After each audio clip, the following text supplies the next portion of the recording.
All right, Booze Riley in the building, Caroline Kwan in the building, ladies and gentlemen. What an honor to have you here. Director, communist extraordinaire, someone that you have probably seen the works of, hopefully. I Love Booster just came out. We're going to be talking about that. We're going to be talking about your experiences, your politics, your worldview, your music, and your music as well. We got it right here. I already had it ready to go, ready to rip. Okay. The Coup, 5 Million Ways to Kill a CEO. Okay, one thing I will say about this, we can play it, but the guy that made this, I didn't make this video, and there's a thing he does on and the reason why I've never shared this, but you know, since people want to hear it, that's fine. Is that he does a thing on the picture where it says ugly is even skin deeper. He shows Africans. And I was like, he made this like 20 years ago. And I messaged him. I was like, take that out and I'll share the video. And he never would. And okay, so let me move a little bit. Video. Let's move a little bit to our right so that we can make this an angle work. Sorry, this is a little scrunched up. Here, I'll scoot. Okay, that's good to know. Are not necessarily those of.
When did you start wearing the hats?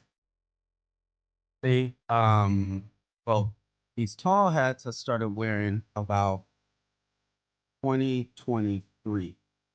And you know, I just started noticing my hairline going back, my forehead, and if you I see feel that. my old pictures, my hair was a big part of it. And matter of fact, afros are seeming like they're like a regular thing. But when we first came out, the Coup in 1993, nationally, people were like, why the fuck is your hair like that? Matter of fact, we used to have a song. We had a song called Fuck a Perm. And because everybody would see me and say, you should perm your hair. So we had this song called Fuck a Perm. And when we were touring in 93, we knew as soon as we hit the stage, because we were opening up for like Scarface and, you know, various folks. And we knew somebody was going to be like, man, what the fuck is your hair? And they'd be like, cut your hair. And so we'd wait for that point where somebody said it and we'd be like, what did you say? And we let them say it into the mic, and then they chicka chicka.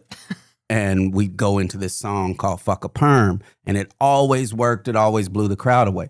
But that's how it was different. And then people, then it, you know, because you might think, oh, they had them in the 70s, but when you're like 20 in 1993 or in your early 20s, that is so long ago. So my hair was so much a part of my identity, and then my face started changing. So I was like, damn, what do I do? And then last year I retired them. I was like, no, fuck it. I'm gonna just get used to whatever is the changing nature of my head and all that. But then I had to sell the movie. I was like, let me put these hats back. I think you should own the big hats as opposed to Pharrell, who is a friend of the IDF, from what I understand. Oh, damn. Yeah. Oh, people don't know that. Anyway, but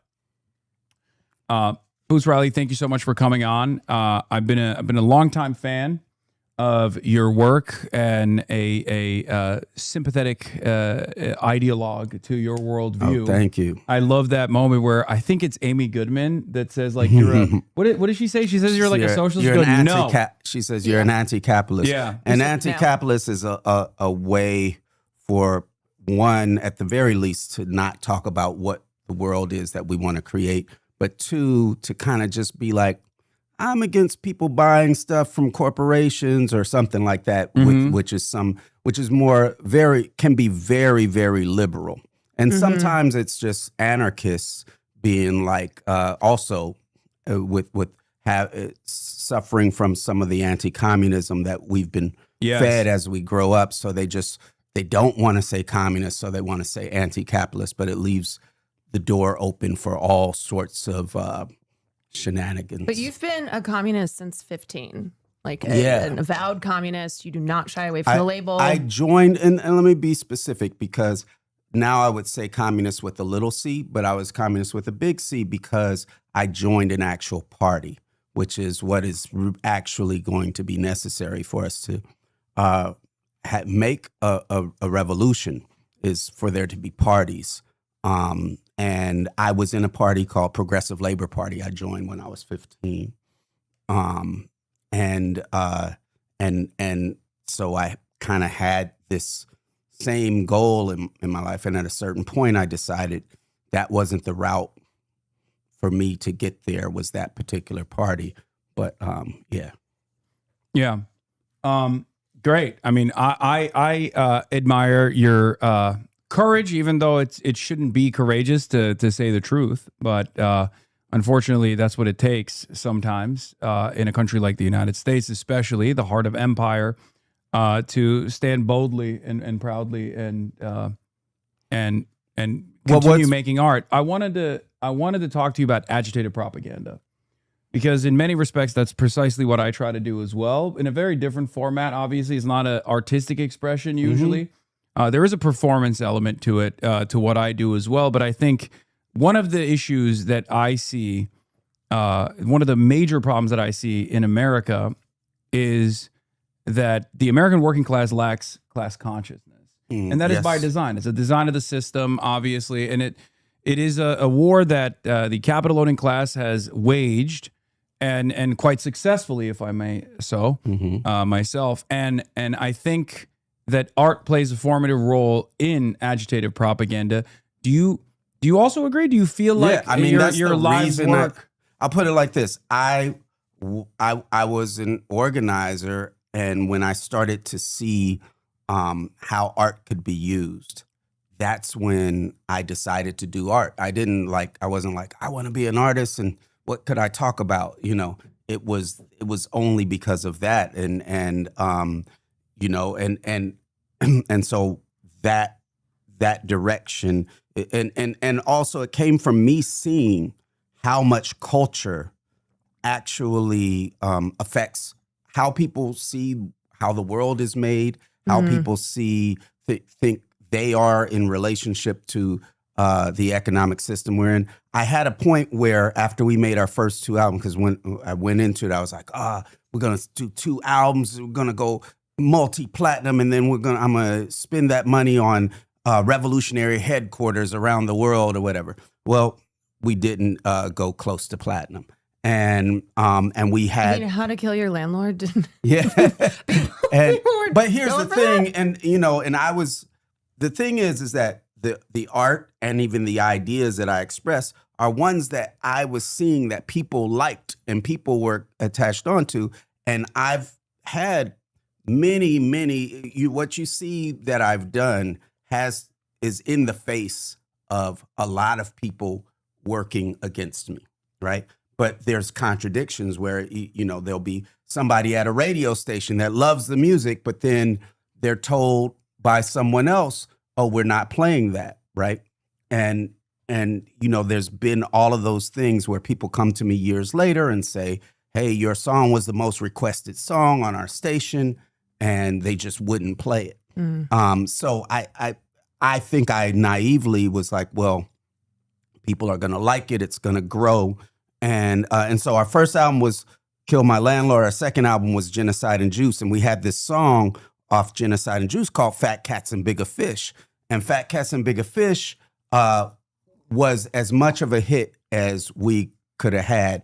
It was somebody snuck it onto the radio late night. This girl, Mona Lisa Murray, she knew some folks. Big Boy at Power 106 put it on, and then it was just getting requested and playing all day in LA and in Chicago. And in LA and Chicago, it was selling 5,000 copies a week because of the radio play. Now, often when they do radio play, it doesn't have that sort of traction. And so record labels, other people were telling me, oh, that's the platinum formula. If you can do that, you just duplicate that other ways. That's what EMI is going to do. We were on EMI Records.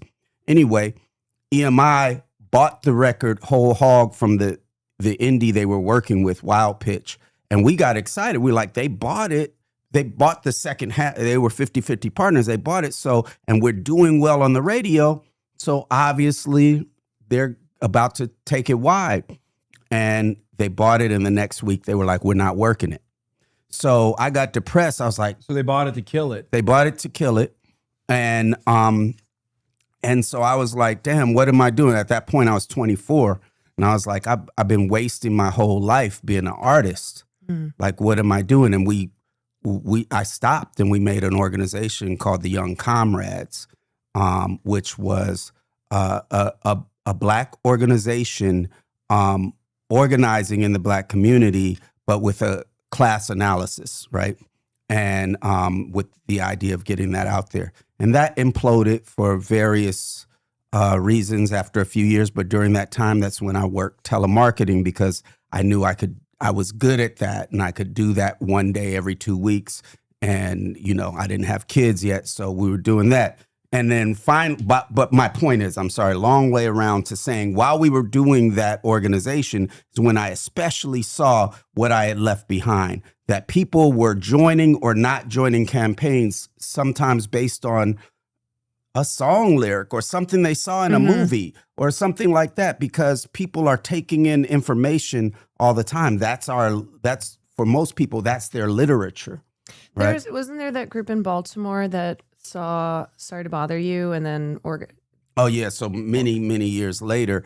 So with Sorry to Bother You, I during this big strike wave that there was a strike wave from 2020 to 2024, depending on when you want to count it.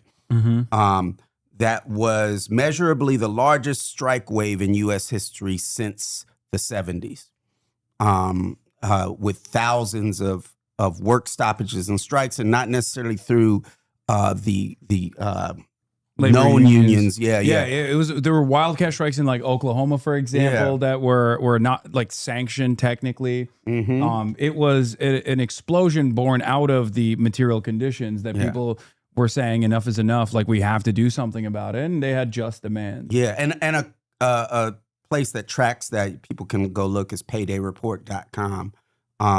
They were keeping track of that. And so during that time, I was getting dozens of messages where people were like, some version of this, like, we didn't think we were going to be able to organize this workplace in order to have a strike, or B, form a union, something like that. And so many stories where they're like, but we played everybody Sorry to Bother You. And then they were willing to have a strike or have a union.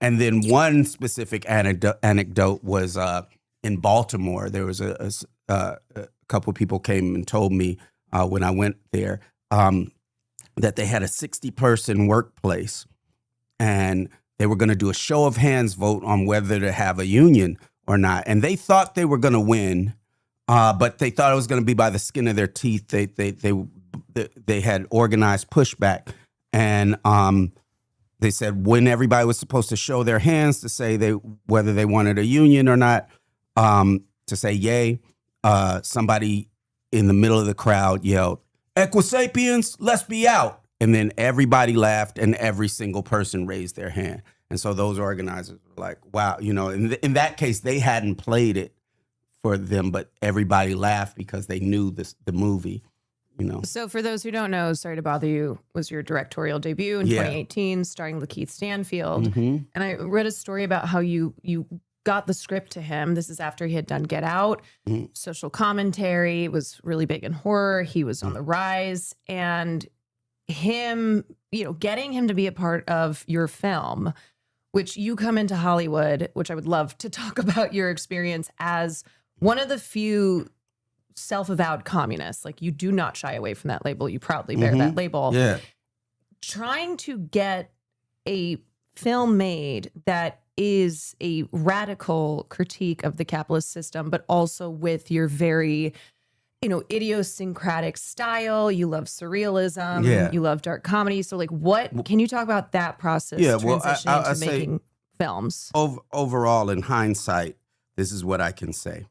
A lot of people, one, there's contradictions within all spaces, right? The movie talks about that, right? But the latest movie. But so here's a story I like to tell that's not necessarily my story to tell, but I know it. So Rage Against the Machine, they were going to do a music video for Sleep Now in the Fire.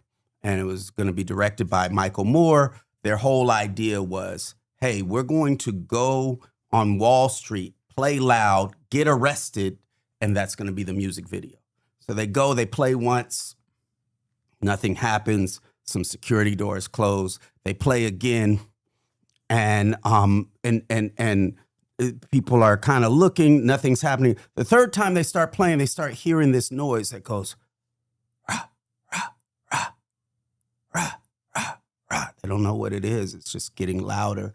And so they play the fourth time and it's getting louder. Rah, rah, rah, rah, rah, rah. And then 3 blocks away, coming from around the corner, they see a horde of people in business suits coming toward them.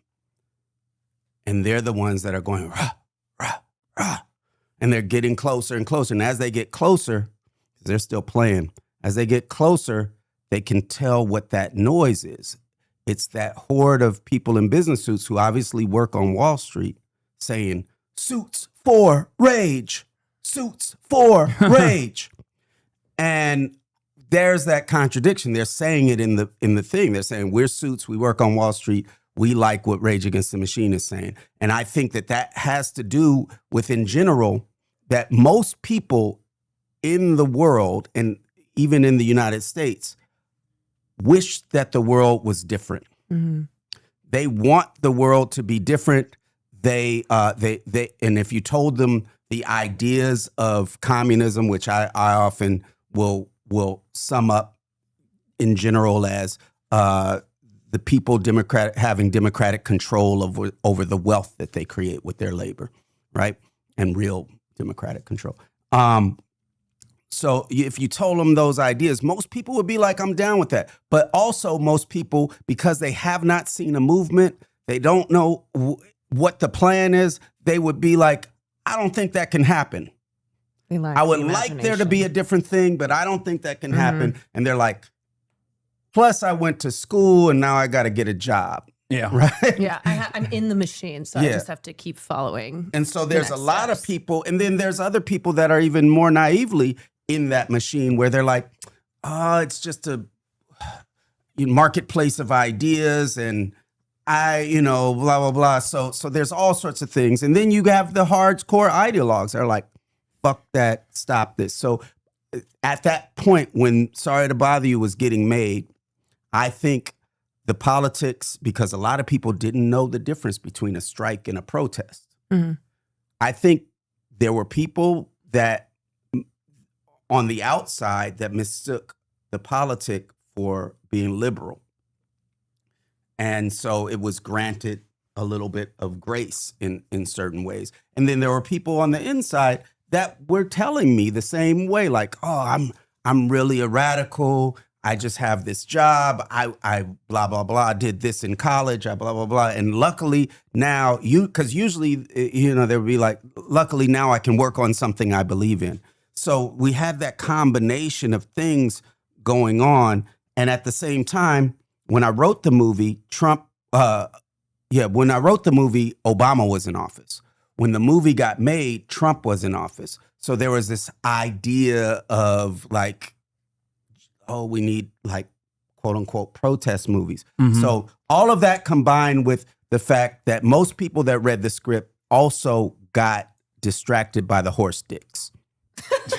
Which, yeah, fair. And so that was the most There's that a- was the talk. Like nobody like the horse dicks, then there's strikes and radical resistance. So like that was just more explosive and you know, and so that it kind of got in there, it got in the world.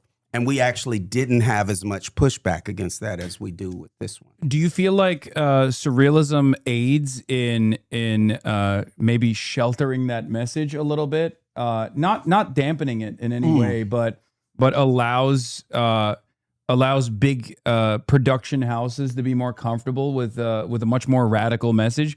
And I would say that in Sorry to Bother You, it was very apparent what the overarching message was, and I think it is very apparent in I Love Boosters as well. Do you feel like this is your artistic direction, or is there any tactical necessity for Like using this package? sneaking the ideas in. I don't think the ideas are snuck in this. Like you No, know, like it's not, this, yeah. you know. But you know what I will say is that okay, our first album, Kill My Landlord, was kind of a pamphlet on tape, right? It was not the fact that the ideas were way out there, but it was what I thought was important for people to hear. I thought certain words were important for people to hear. But what I learned by the time I got to Genocide and Choose is to make more emotional connection with this emotional thing you're striving for. Like, you know, realizing that when people hear a song talking about, oh, I got all this money and I'm blah, blah, blah, this, sometimes they don't believe it. But even when they do believe it, what they're hearing is this person is free. This person doesn't have to worry about being homeless.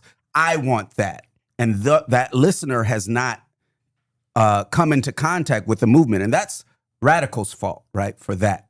But so what I realized is that I started realizing, okay, I need to connect my emotional connection I need to draw a line from my emotional personal connection to my idea of how the world works. And that is, and over the course of 30 years, I honed that to the point where, you know, it comes into certain aesthetic choices. But it's not really about sneaking it in. It's more about having people experience that emotional road, that emotional trip to get to a certain idea. I saw Boosters in theaters. I brought a friend who I knew she wasn't familiar with your work, and I didn't tell her anything. So I just kind of wanted to gauge her response. And, you know, the film opens up and it's so colorful and zany. It's very Looney Tunes style energy. And I could just see her sitting there like, oh my God, what am I watching? But then staying along for the ride. What about the moment? Now, I don't want to spoil anything for people who haven't seen it, but there's a moment that is quite impactful. It's almost like the horse dick of this movie. Yeah.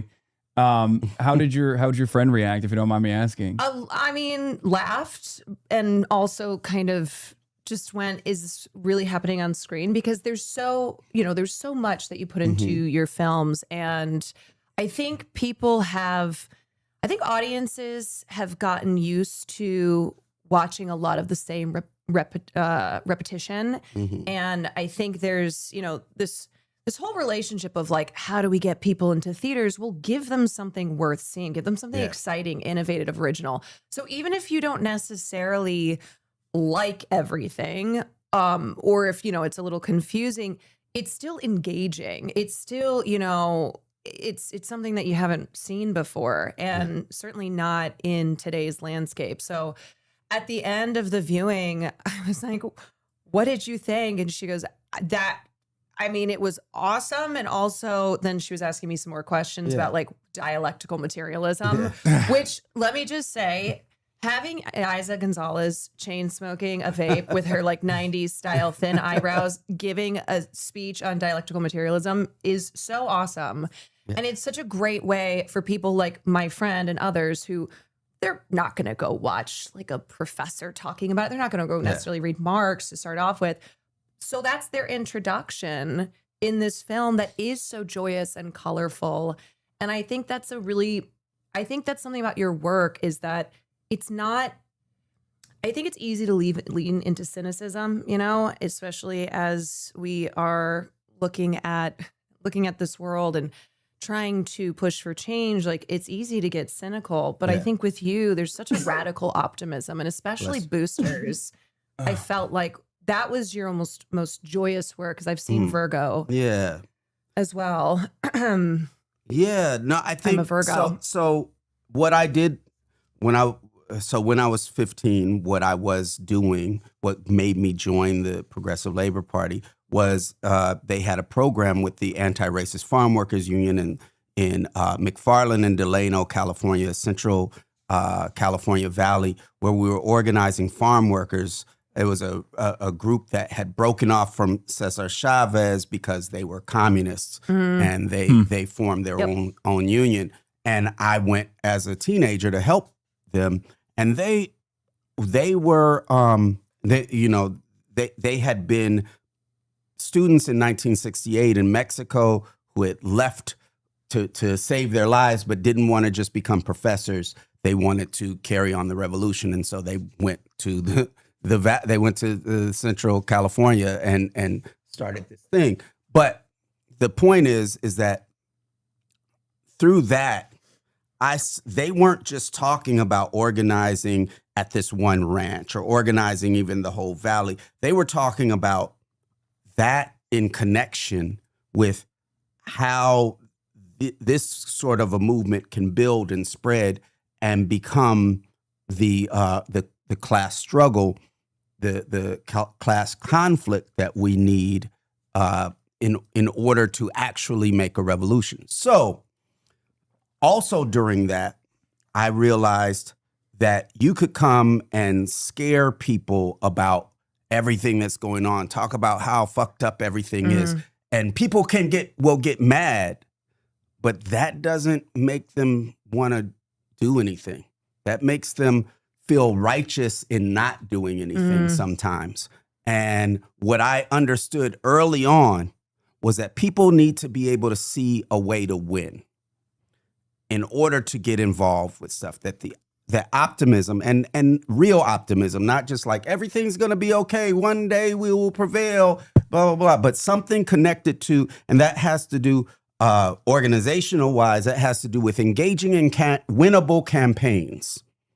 Engaging in but not just leaving them at reforms, engaging in winnable campaigns in the context of saying this is part of a step of how we get to a revolutionary movement. There has to be a radical vision and an idea of how this is, because otherwise you just do those winnable campaigns and it just turns into reform after reform, and you get burnt out. So people do get burnt out on those reform movements. They do get burnt out even when they feel that they're radical, and they're showing up at demonstration after demonstration. And we've lied to them many times.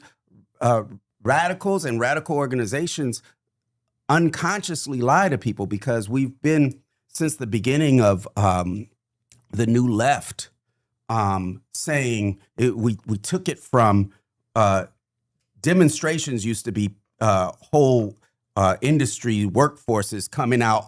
You know, here are all the miners. They're basically demonstrating that they could shut this industry down.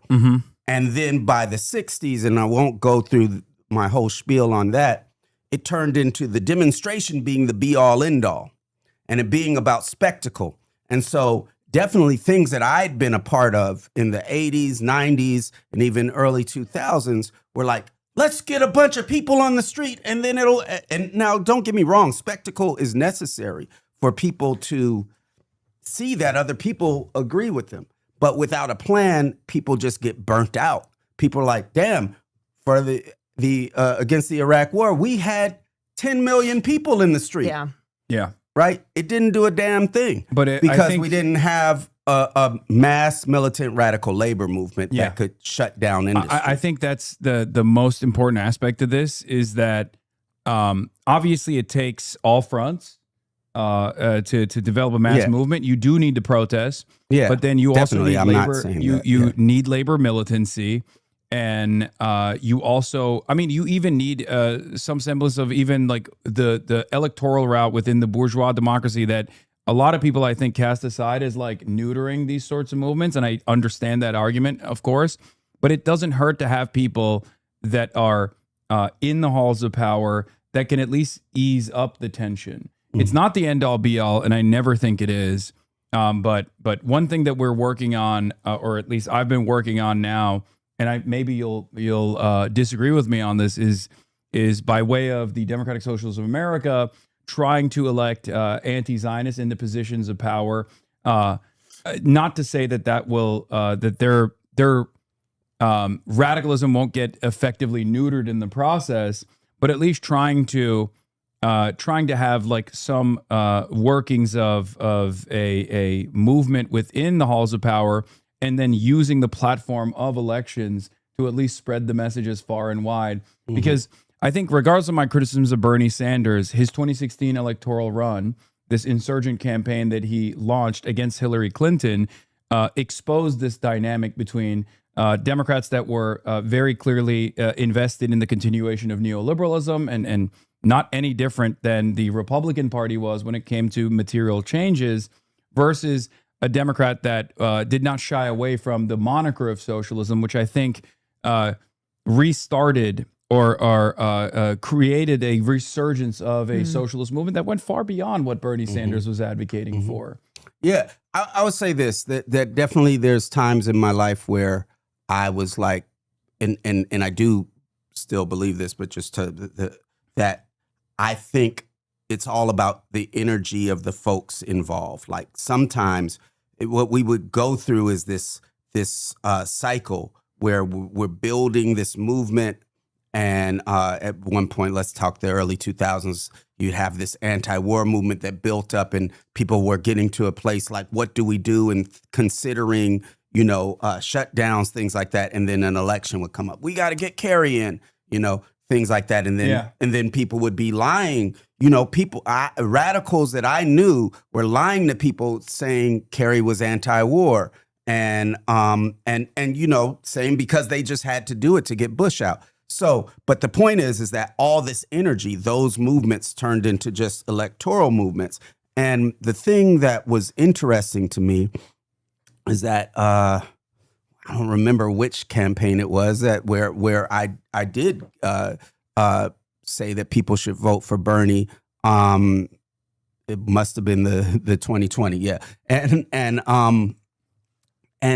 that was because I talked to some folks in the campaign, and the whole idea was to call for as a way to fight to get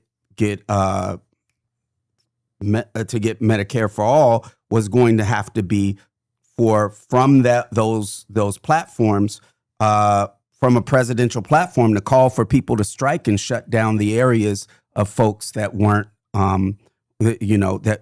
that weren't going along with it. So I thought of it as a way to heighten the conflict. And what I would say is this, is that I think that in some cases it can be pulling energy away from the radical militant labor movement that we want. But sometimes there could be a way for it to help out, such as the getting rid of some Taft-Hartley, things like that. Yeah. Those could be ways that could open up.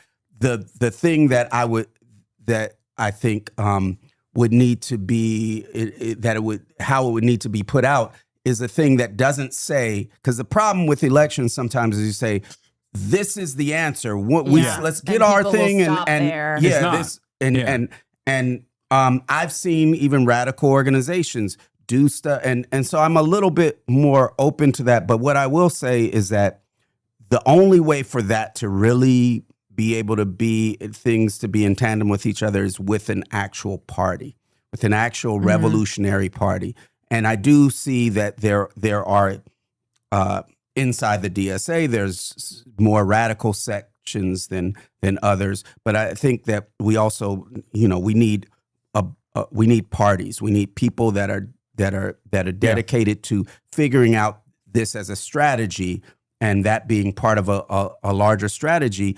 And if the primacy of organizing that mass militant radical labor movement can be out there, then even those politicians can have a little bit more power to do those things. Yeah, I'm not I don't think voting for Kamala Harris or voting for Joe Biden over Donald Trump is somehow going to make it easier to organize. I don't believe that at all. As a matter of fact, we've seen that the contradictions heighten when you have reactionary politicians. It's just that my assessment of the situation is that if you do have someone who is unafraid of calling themselves a socialist and actually abides by real socialist values, real socialist principles, the electoral route is it's basically flipping the script and using elections as a way to reach a mass movement, using the viability and the legitimacy under bourgeois democracy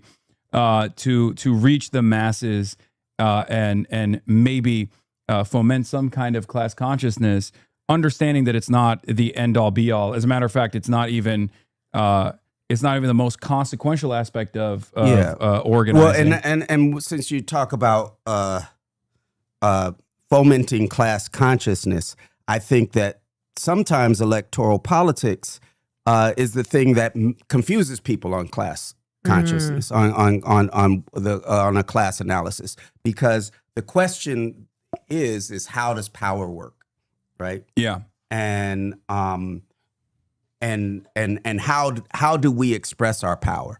And like you said, the main way that the working class is going to be able to express their power, you didn't say this, but I think you were going there, is through withholding labor and through being able to shut down sections of industry, whole industries, in order for us to get there. I think often what's sold to us is in order to even win the election, you've got to get a lot of people often to say,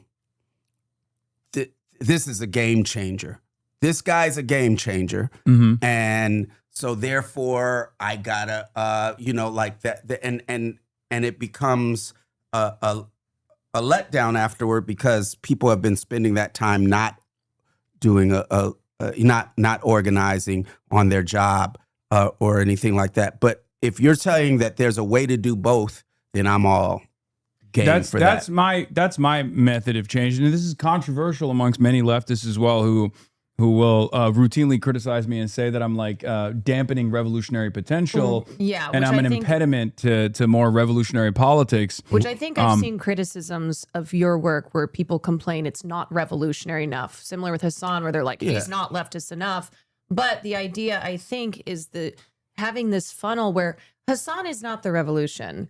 Art, no matter how radical it is not the revolution itself.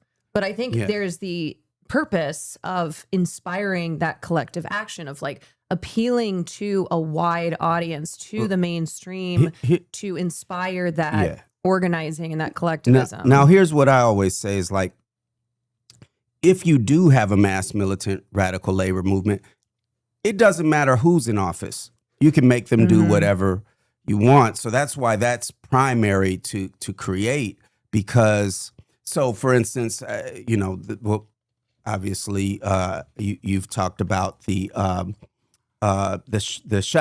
shutdowns, the general strike, if you will, in Italy, right? That was, and now, however small the victory was there, that was somebody that was, as right wing as Trump, being forced to at least send a naval ship out to pretend to protect the flotilla to Gaza. Now, there's a, if you just had a radical politician in there. Without that movement, you wouldn't be able to get anything happening like that. And also you could have a right-wing politician in there and have that movement, and you can make whatever happens. They have to be responsive to this pressure. And the most powerful tool that labor has, that regular folk have, is their power to withhold their labor. Yeah. I've said jokingly earlier today that there's a Strait of Hormuz everywhere for those with eyes to see. I said that, man. Oh, you said that too? Yeah. Oh, hell yeah. Yeah. Okay, that's dope. I didn't. Well, but that Well, was. we both said it. Well, Yeah. here's because like what Iran was capable of doing, and now that there's this MOU being signed, we'll see how that goes. Yeah. Obviously, like Israel's it probably wasn't artillery shells that gave the U.S. pause. It was stopping the cash flow. Yes. And it exposes the fragility of this international design, because capitalism requires a hegemonic superpower to keep everything as stable as possible. Although that stability is obviously very unstable for those who live in the periphery, and even the working class that we would consider living in the heart of empires, the labor aristocracy. No one is actually getting a good deal out of this bargain, with the exception of parasitic capital, international capital, and they are the ones who are benefiting from this. And I think, I try to use moments like this for agitated propaganda to show that, Iran didn't win this battle because they were capable of defeating the mightiest force that anyone's ever seen, the U.S. military. They were not capable of defeating the United States militarily, but they were capable of doing something much more powerful, which is to harm the centers of profit. Yeah. Punish international capital whenever the American or Israeli forces were to strike deep into Iran, hit a bank. They would turn around and say, we're going to start striking American banks in Saudi Arabia or in the United Arab Emirates. And I think that was what really accelerated this process. And, obviously stopping the transiting of all oil and gas from the Strait of Hormuz, which is 20% of the world's energy, forced a lot of these countries to tap into their strategic reserves. And they were almost about to run out at this point. Yeah. Yeah. No, I mean, that's the thing. We haven't, and those are the kinds of ideas when you say that, like when you point out that Strait of Hormuz being blocked is what, gave the U.S. pause, and that we could do that same thing. People see that as a possibility. When with Occupy Oakland, for instance, a lot of people, when they hear about the Occupy movement, they hear about New York and stuff. But Occupy Oakland was a little different in the sense that it was started by radicals. Like, they saw what was happening in New York. They were like, let's do something here using that same name. And so there was a general strike called for, and it wasn't a real general strike, but because that idea was put out there and there was a week to do it, and it was put out there in a huge way, a lot more. I saw a lot more people out at that than I had seen at anything before, because they thought it was a way to win. So we had 50,000 people, gather in a week. After calling for it in a week, 50,000 people gathered under the banner of death to capitalism, because they thought that shutting down the city actually could get some power. Now, it was a one-day thing. It was symbolic. It wasn't going to get a win, but it was something that seeded an idea in people's heads. And we're seeing that with, obviously, with what happened in Minneapolis. So now, to the electoral thing, if what you're telling me is that, so I look at it back, I go backwards. Okay, what we need is a world in which the people democratically control the wealth that we create with our labor. Now, that's going to take, which is communism, and that's going to take a certain kind of struggle in order to get there. Now, what we know from the USSR and even Cuba is that they had to have massive strikes It was not only part of how they won, but it was part of how the working class was able to be educated and able to participate. And so for folks that don't, there were tens of millions of people involved in strikes in the USSR from the early 1900s to 1917. A lot of people don't talk about in Cuba. It wasn't just Fidel and Che and them coming in. There was a general strike happening. There were also there were communist groups in Havana that were participating in sequence with general strikes. Yeah. Even though obviously there was the militancy aspect of it from the 13 that remained. Yeah. It takes every force, in my opinion. Everyone has a role to play in this process. And all of those things where like sometimes people will break down revolutions and be like, this person was, to the right of that person. They were both all radical, but it took all of that in order to make a mass movement. And I think there's ways to do it more strategically and more in line. But if we're talking about getting, hundreds of millions of people involved in something, then, far be it from me to be like, I might say that's not where I want to put my energy, but I'm not going to be like, that's not, and especially at this point, because right now, there's a lot of, I'll tell you what, like when I became a communist when I was 15, there were very few in the United States. And it's such a good thing to see that now there's like, if you look online, I don't know, maybe there's millions, but I don't know. People that call themselves that. But what we don't have are parties and organizations that people are in. They're just kind of like, I subscribe to that idea, and they're maybe in their house by themselves and not connecting. And so we need things for people to get involved in. We need and winnable things, winnable actions for folks to get involved. Well, I do have to ask you this question. Sorry to cut you off, but what do you think about Zoran? So here's the thing, and this goes with, and I haven't been following, honestly, I haven't been following what's happened since he got elected, because I've been in this cave of getting this done. But I think here, the big lesson is, and this is what I've always said, and I'm sure you said this, like when Trump got elected, a lot of people, even radicals, got very depressed, like because it was like, oh, half the country is fascist or whatever. But I've always said, even before Trump, that most people don't vote, and most people don't vote because they're to the left of the Democratic Party. Yeah. Like if you're Even if they don't have the political expression. Yeah, like, they're not going to use the words. Yeah. Yeah, they would never be like, I'm a socialist or I'm a communist or anything. But like if you were to ask them, like, would you like a democratic workplace? They'd be like, where you get to work where and you control your own productive output. They'd be like, that makes total sense. They will agree to the ideas, but not want the label. Yeah, if you're to the right of the Republican Party, you're still voting Republican. So we can say that. And then a good number of the Democrats that voted Democrat are just holding their nose, and they are to the left of the Democratic Party as well. So most people are, if you looked at their politics, it would be defined as radical. It'd be defined as radical left. Now, they might not be involved in the actions that make them that, but that's what they believe. That. Yeah.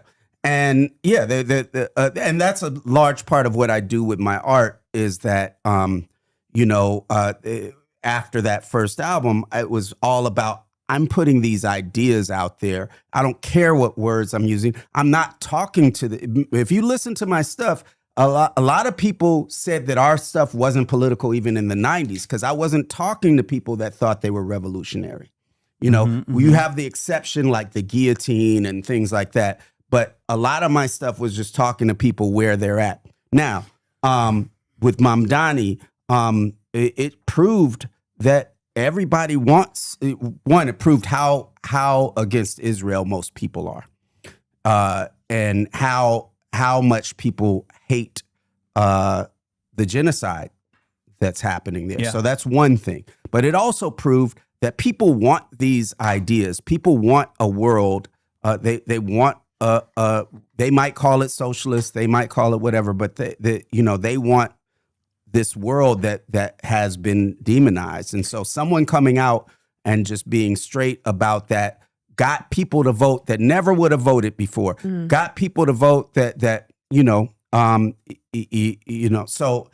so that shows where that is. Now, I'm hoping, again, like I said, I haven't followed like what's been successful so far, but I think that is it is a launching point that has changed how people think about the world around them, right? And that is really important, because what I've seen happens is we might have these ideas about having this different world or about what we believe about it, but we mitigate what we think is possible based on what we think everyone else thinks, right? So all those people that went to work on Wall Street, they didn't think it could happen. They didn't think anybody would believe. They might have believed in some sort of vague thing like Rage talks about, and could have been won to a revolutionary party, but they didn't think it could happen. And that has to do with what they think everyone around them thinks. And so I think that there actually was a sea change that happened with that election, where, a lot of people around the country were surprised that there would be people open to those politics. Mm-hmm. And so just from that standpoint alone, and I said that at the time, that would be a victory from people just saying, wow, someone that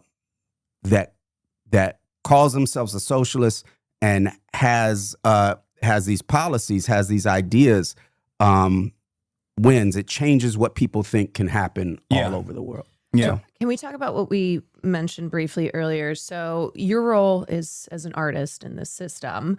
And obviously you don't just leave things at your art. You expand upon your ideas and your beliefs as you are now.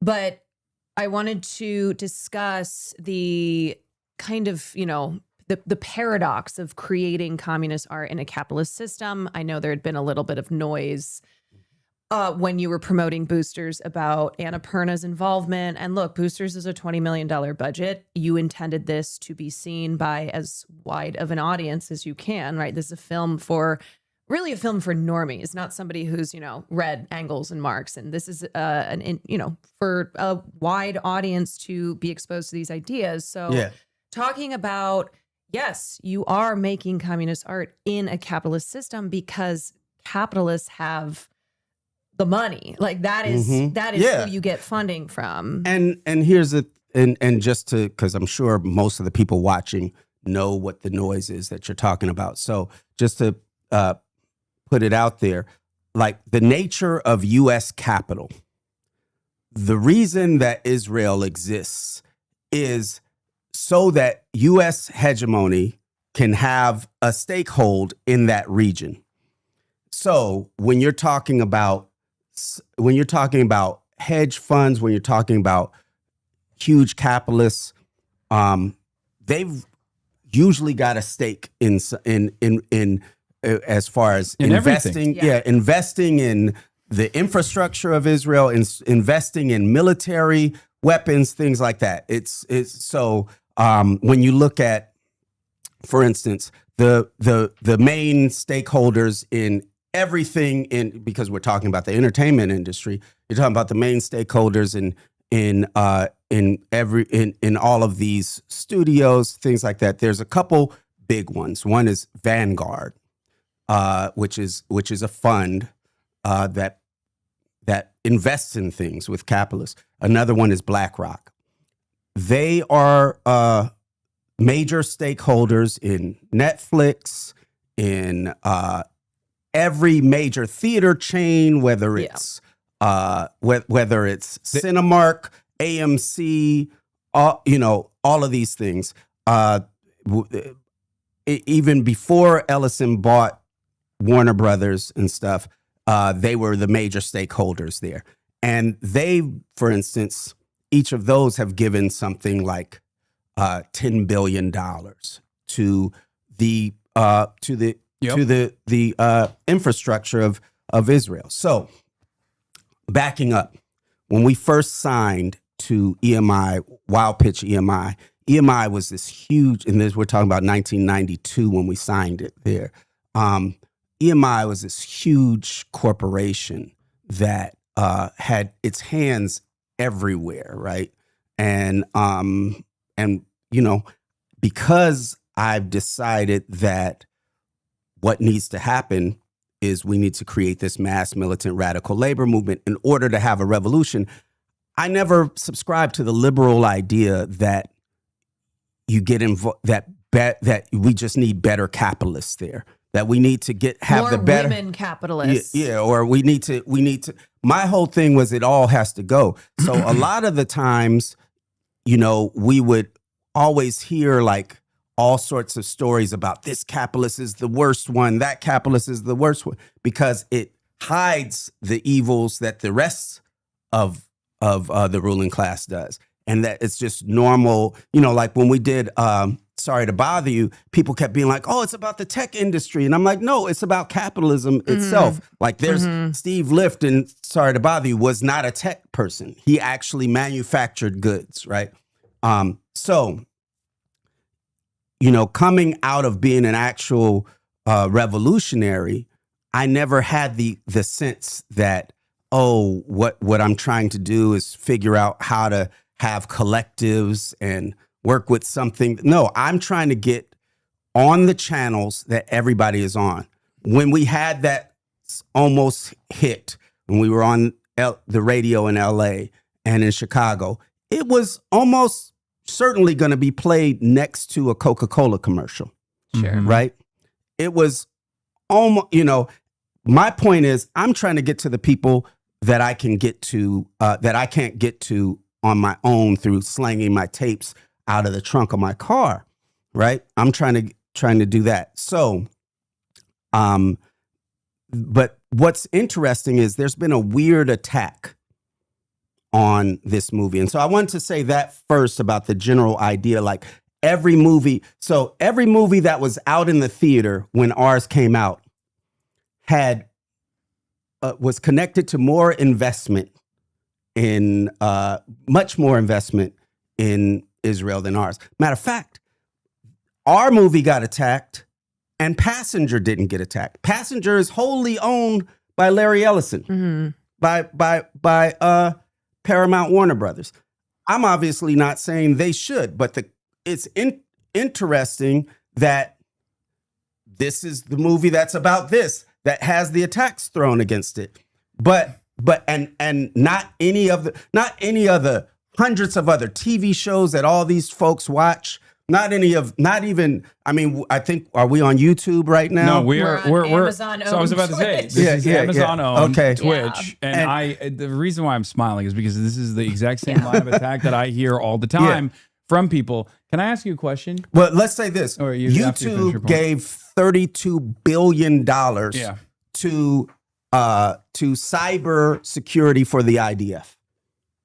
Right. And through facial recognition for the IDF. So they could recognize people and figure out how to bomb people in Gaza. Right. And so, but let's take it back real quick with the Annapurna thing. Annapurna bought Sorry to Bother You at Sundance Festival and put it out. That with this, I did a deal with them, and they developed the script with me. They paid me money, so I had time to write. Then I got Neon to finance the thing. So I don't want to. A lot of credit is being taken away from Neon. Neon financed the movie. Mm-hmm.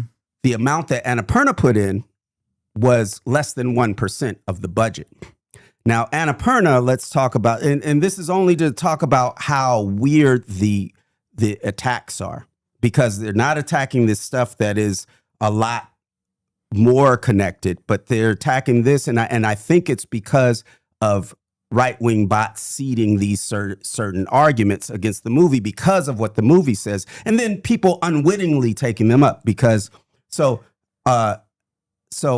Annapurna was started by Megan Ellison. Megan Ellison got an inheritance years ago. It was all in all the newspapers. She got like $1 billion inheritance. Mhm. With that, she did Annapurna. So the money doesn't go to Larry Ellison, but she did that. Either way, my point is, it's weird that even if you were going on the Larry Ellison thing, that you would be choosing this one as opposed to all the other ones. You know, I think it Look. is because you're one of the few, like, you get a lot of that criticism because you are one of the few people doing what you do. And so that is directed at you in the same way that. And the only reason I'm one of the few people doing what I'm willing to do, the only reason all these folks know about me, whether it's from the music or from Sorry to Bother You. I mean, Sorry to Bother You, they would have had more of an argument because it was fully Funded by Annapurna. Yeah. And as a matter of fact, a lot of the people that, fell into agreeing with that idea stated that they got radicalized by the movie Sorry to Bother You. Yeah. No, 100%. So here's a couple things I want to say. One, Capital owns all methods of distribution. And we don't have the luxury of saying no to any method of distribution if our goal is to engage in agitated propaganda. That's number one. Yeah. Obviously, people will hear someone like yourself say this or someone like myself say this and go, well, you guys are successful and you're just trying to defend your success. And I think that comes from a place of cynicism only born out of your awareness of how impossible the forces of capital are to defeat. And I do think that there is this cynicism that breeds, this nihilism that breeds amongst people. And that has to do with not having a class analysis. The only way we can defeat the capitalists is through having the working class overthrow the ruling class. There's no other little thing that happens that somehow makes them weaker or anything. And I purposely put myself on those channels. Like, we're using Twitch. There's a bunch of other folks using YouTube. You could use some other thing. You could probably have your friend do something and you go on a website and but it wouldn't get to the amount of people. It doesn't. So that's why people use YouTube, Twitch. That's why we use all these channels. Here's in all of my many years of doing this, when I was much poorer to having a lot more financial success overall, I think what I have seen is that people recognize how powerless they are overall in the face of these like unchangeable systems. And I think because of that, they sit around and want to criticize those who are ideologically closest to them because they feel like we will listen. And we do listen because we want to hear constructive criticism from our closest associates, our closest ideological allies, and we are responsive to that. And that gives people a sense of power. Yeah. That gives a lot of powerless people a sense of power, and I think that's exactly where it comes from. I think also, though, here's the thing, I don't think it's only cynicism. I think it's a misconception of power, right? As well. I think so. One of the longer critiques that I usually have is 20s and 30s. There was there were a million card carrying communists. There were like I said, demonstrations were. Here's a bunch of people that will shut down your mines. Here's a bunch of people that will shut down the steel industry. Here's a blah, blah, blah.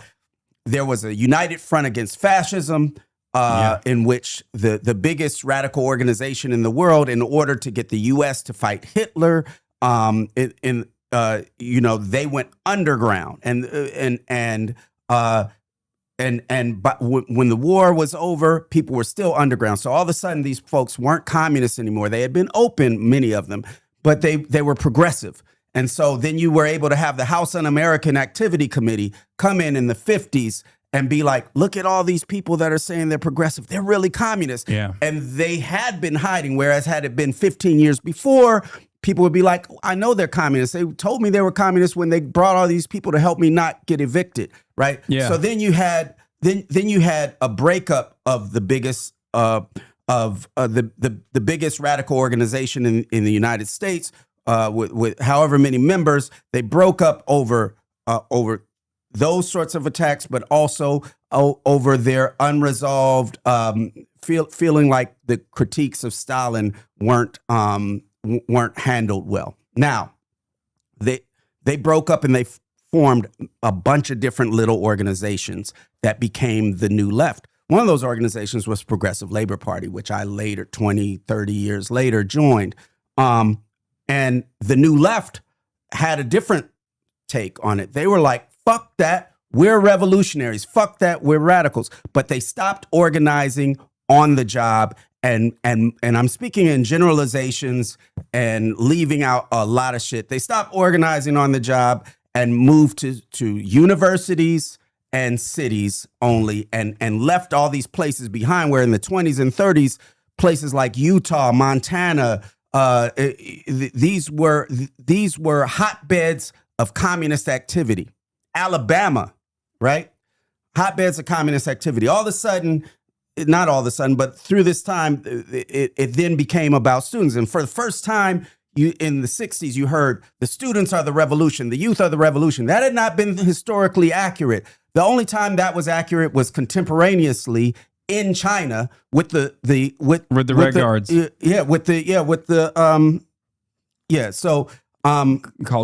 Cultural Revolution. So, so that made everything be about spectacle, because you can have a strike at a university, but it's not the same as a strike at a factory. And so it became about spectacle. Now, because of that, you had a lot of radicals that were in a movement that was about spectacle. And if you're at a university, the thing you're going to do is become a professor, right? You're going to write books, and you're going to be, you might be radical, but your whole thing is, I need to write a book that says something different than this other book said. And it's not based on actual practice. It's not based on where are people at and how do we deal. And so you have all these things developing. At the same time, you had this nonprofit complex that came up since the 40s that was guiding what was thought of as left. And in order to, as they stated, keep the politics inside. So out of that, one thing you started seeing happening was, instead of strikes, boycotts, right? Now, in some things, some cases, boycotts can be effective. Yeah, but it shifted from production to consumption. Yeah, and so we have all of these ideas out there that are moving the power base away from the point of exploitation, which is on the job, to this idea that it has to do with this other thing of who you're involved in. Like, I put a statement on one time of being like, well, if somebody decides to go work for Boeing in order to organize the workers there, then they are working with an evil corporation in order to organize. And somebody was like, oh, see, Boots would take a job at Boeing, or Boots thinks it's okay to take it. And going over to Palantir. And so a lot of that is also sort of more of a and I want to be clear, because there are some communist anarchists, but then there are also some more libertarian anarchists.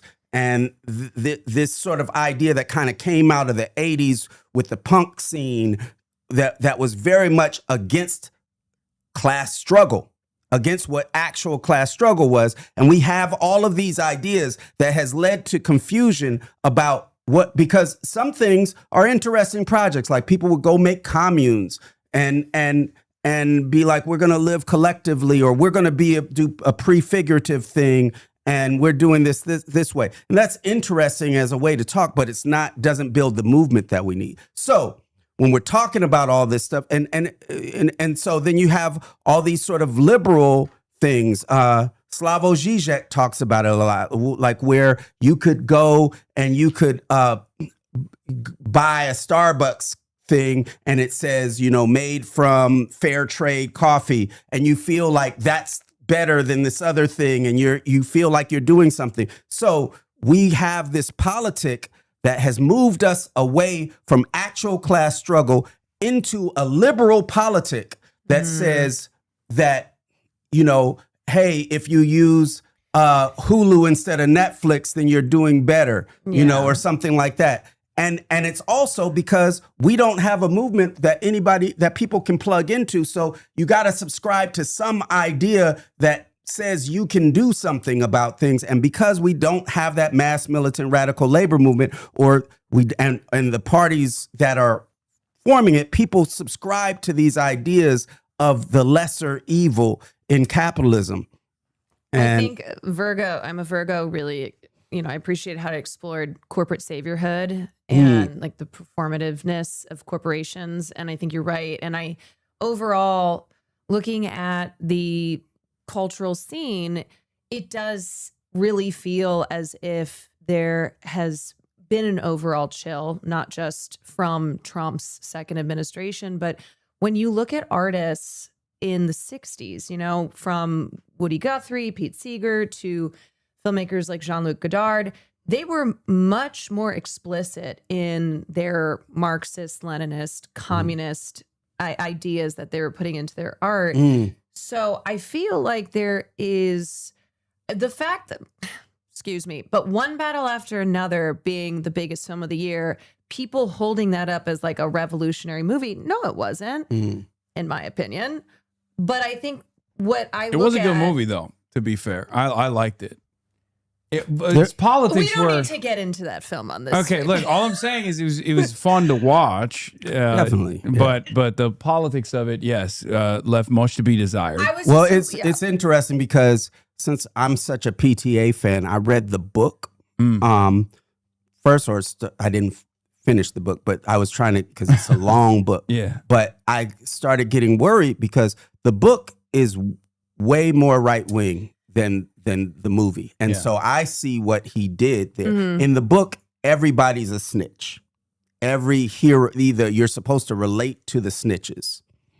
And it's just more, and the book is actually a critique of the Weather Underground. And a lot of the Weather Underground folks are my friends, and I even wrote the foreword on one of their books, but I'm always clear about my critique being a similar critique that the book had about the Weather Underground. And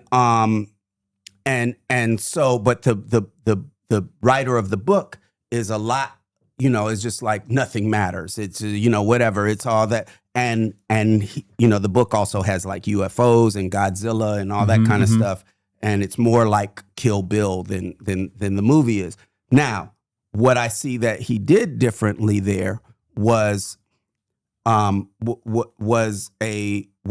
that critique and make it be more recent, which doesn't really, because I'll say this, the Black Panthers had that same critique of the Weather Underground, right? A lot of revolutionaries had that same critique. So, there's a lot of things, and I think there were things. Anyway, there could be a whole podcast show on that. No, I mean, but there were things that I liked about a lot of things that I liked about it. But I see how the transposing of the time and the changing of the main character to be the daughter to being Black and that changed the politics of it. Yeah. What did you think? Did you watch Eddington? Yeah. What did you think about Eddington and its politics as opposed to just on the politics? I think there's a lot of things that, and I'm an Ari Aster fan in general, but I think just the sort of nihilism that is in everything, and that becomes kind of supposedly smart, right? And I will say. The one thing, though, with the data centers was what really stuck out to me, how the film opens and ends. And it's like, hey, big tech. Like, as we're all sitting here arguing, big tech but it's kind of like says you can't do anything about it. That's its point of view. Because like it doesn't matter however you do. I think the through line here is that neither of these works have any Marxist Leninism baked into them as an alternative or as a solution. And that's our fault. I would say. This is what I always say is because discipline and organizing. Always been critiques of hip hop that people will have, revolutionaries will have, blah, blah, blah. And I'll be like, look, if we make that movement, and I keep summing it up as a mass militant radical labor movement, if we make that, we create the artists. We're having artists that are created in a world where there wasn't a movement that shaped their politics, right? Where we and I always blame it on the radical movements because I always say that we ran away from class struggle for 50, 60 years. And I will say that it's different now. I'm seeing that a huge change happen in that. And that's what creates the artist.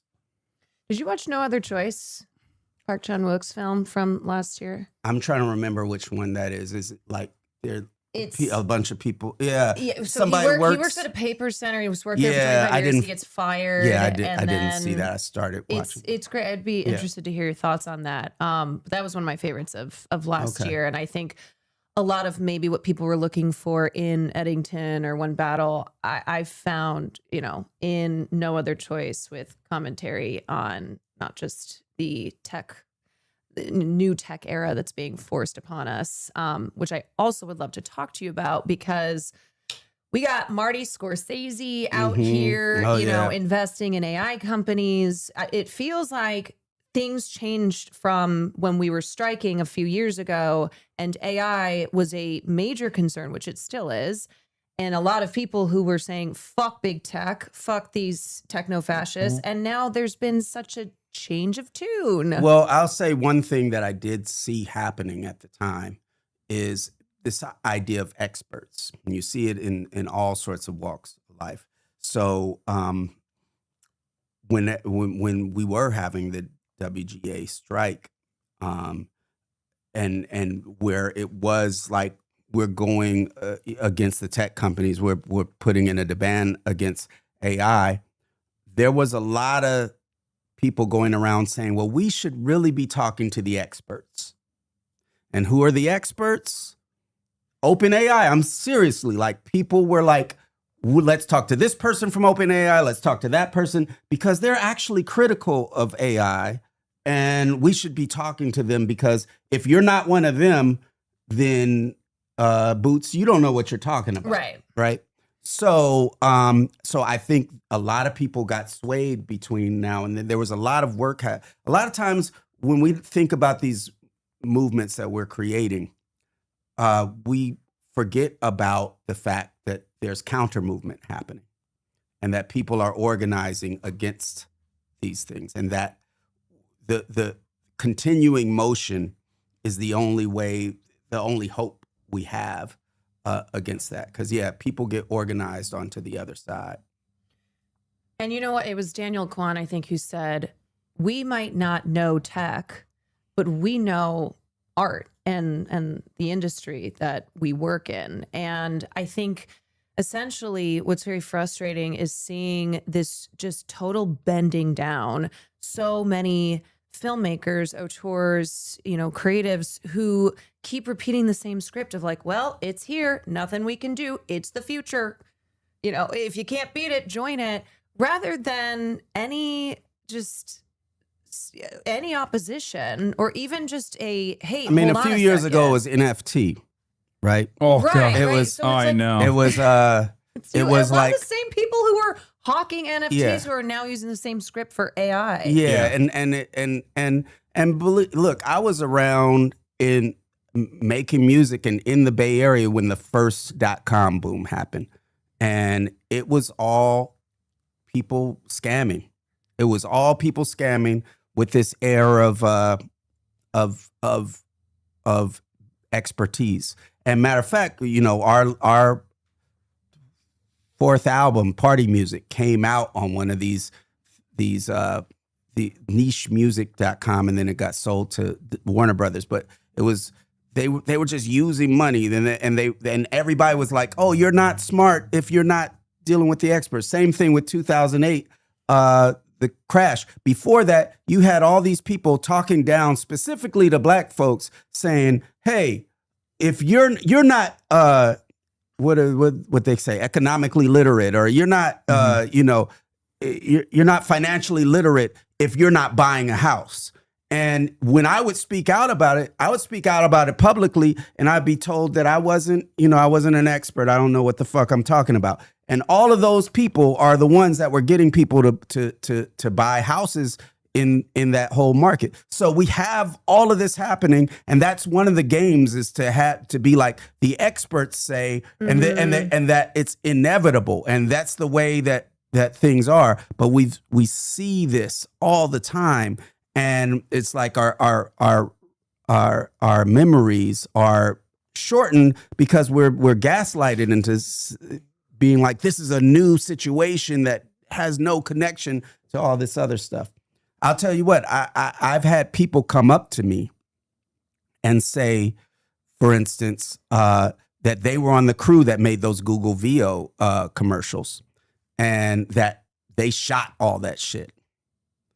The commercial where they're like, it's interesting that I'm not a real person, that real persons were used in this, that they actually shot that stuff, and they had to sign NDAs for that. It's the same kind of scamming that was going in that first .com boom. They've just figured out how to pass the ball. It's the pyramid scheme, but they figured out how to keep it going. And they got $1 trillion in it, and they can get more investment if they can just keep the lie going. Yeah. No, it's one scam after another that they build on, and then once it's burned, like the NFTs were, no one even thinks about it any longer, and they move on to the next thing. Yeah. That's just straight up what it is. I mean, a lot of these AI companies like literally hire laborers in the third world in developing nations to actually monitor and drive these vehicles, for example, for pennies on the dollar, and then they present it as this like this profound accomplishment. When in fact it's just, I guess, the new technology is allowing new methods of exploitation. And actually, it's not that new. It's just it's allowing us to dream about some other world and not see the exploitation that's happening. So yeah. I want to ask you about, what you have planned next, because obviously all your work from music to film, it's all rooted in your communist ideology. But I think looking at Sorry to Bother You, I'm a Virgo, and now I Love Boosters, it seems as if you kind of have a specific approach to like one particular mechanism or industry. With Sorry to Bother You, it's the telemarketing industry, which I was also a telemarketer. Evil shit. Yeah. Boosters, which is about the fast fashion and haute couture and stealing from. But then also the tie into I think the NGOs as well. Yeah. Which I thought was very cool. Like the whole the angle of it being the democratic. Well, it's funny because because I think some of those real people are coming after me right now. Yeah, I was about to say, you do rip quite a bit into something that I'm very critical of, that liberals also despise whenever I bring it up, which is like the ways in which liberal groups or like Democratic Party aligned groups will actively try to harness some kind of revolutionary movement or present themselves as like changing the world in a meaningful way, when in fact what they're doing is trying to engage in social conditioning and manipulate as many people as possible. And so here's the thing, I do have that in there, but ultimately I try to get to the class struggle, because when I was in a PLP, sometimes there would be people that we thought were police, right? And, what do you do in that situation? And what I learned that they did was like, okay. Turns out they were anarchists. No, we'd be like, okay, and it would be based on the things that they're doing. But it'd be like, okay, we think this person is a cop. Let's have them sweep the floor instead. Mm-hmm. This is what you're going to be passing out flyers. So the idea is you got to keep moving. You can't be like just paranoid about this might happen, that might happen, this person's working against me. You got to assume that they're working against you. And you have to be working on the thing that actually changes the whole thing. You have to be organizing, because only when we're not actually organizing is that, when we're not actually organizing, those sorts of tactics are more effective. But if you have a connection to your base, if you know people, if you can walk outside and you've spent time organizing your neighbors into something, organizing your your coworkers into something where they know who you are, and not just talking to them about politics, but what we would call base building, like hanging out. Those are your friends, and you work with them. Then it's harder for them to do stuff. So when folks come after me, there's enough people that like know really what I'm about because they've worked with me in real life or seen what I'm doing. And so I worry a little bit about that part of my work where like that you just pointed out, where we're like, it's kind of like there's a little paranoia in there because there's paranoia in real life when we're doing it. But I try to push it through to we have to organize and build class struggle. And that's the only thing that's going to solve it. It's not going to be like uncovering, like, you know, him uncovering the plan and sorry to bother you did nothing, right?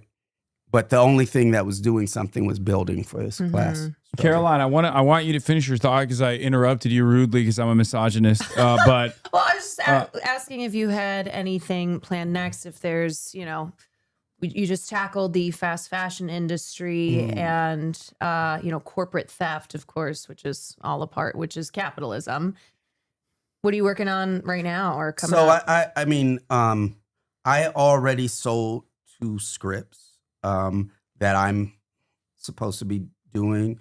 And then I sold an idea that I'm writing. So that's what's in the work. I don't want to say what they are, but no spoilers. But though that's what's happening. I mean, there's a little, you know, what's good about this, you know, to be upfront with I Love Boosters. We got kind of thwarted at the gate. We got all our screens were less than half of what we needed to be. You know, the social media spend on ads, they were seeing they weren't actually getting out in the same way their other movies stuff got out. So it was getting muted. Relentlessly also marketing, being online, but it does still kind of go to some of the same people. So it's a, you know, like it's, you know, so anyway, this movie is not it's not a blockbuster hit, but it's still, we're at about 10 million right now.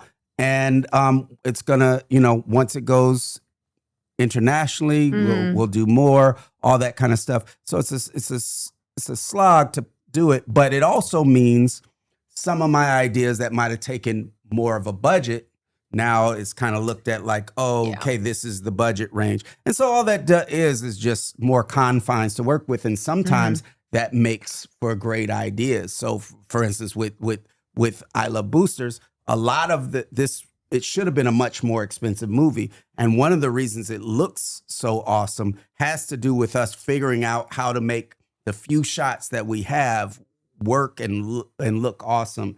So, you know. You have to get creative with the creative elements. I have one question for you that perhaps might be somewhat controversial, but I'm going to ask it anyway.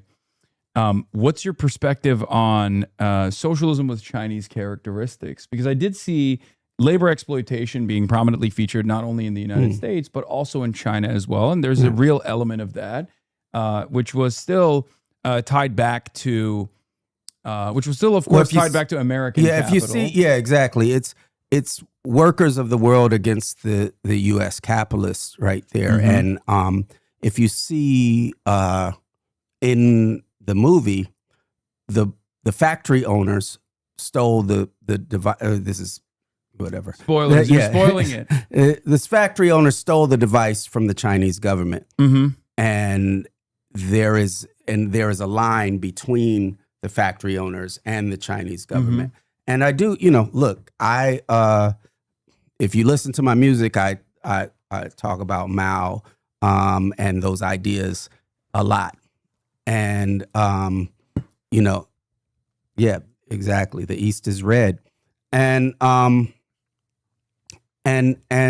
look, so it is a way to talk about how workers in China and workers in the U.S. have more in common with each other than they do with the billionaires of the U.S., right?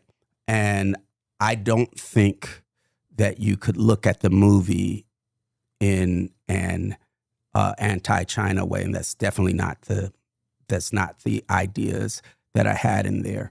And yeah, and so we have, and there in real life there is a conflict between the Communist Party of China and the Chinese business owners that are there. Well, you do you believe that China is still maintaining a dictatorship of the proletariat? Well, here's what I would say. So a lot of people will.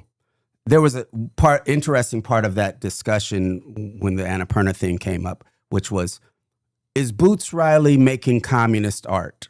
Mm-hmm. And my answer is, I don't give a fuck. What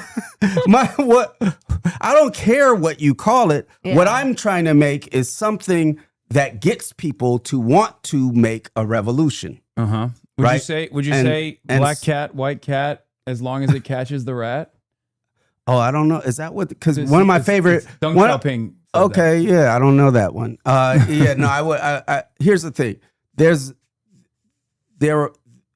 We could talk about the disagreements of the way China went and I have there's a critique that I have that and here's the truth.